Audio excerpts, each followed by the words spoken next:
Okay, clue for number 4. Write a function in factored form that could match each graph given. So I have to look at this graph and try to write a function in factored form. So for the clue, I'm going to give you an example to look at.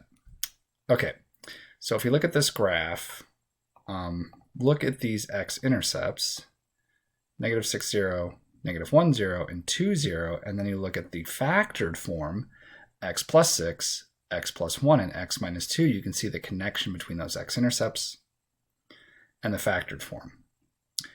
Now, let's just say I took this x plus 6 and I made it squared. Well, now you can see that it's bouncing off the -6 because it is a double root right there. So there's a clue. This thing is still rising to the right, but if I were to say put a negative symbol in front of this, now it flipped everything over and now I'm falling to the right. So if you look to the right, it kind of tells you if this symbol in front should be positive or should be negative.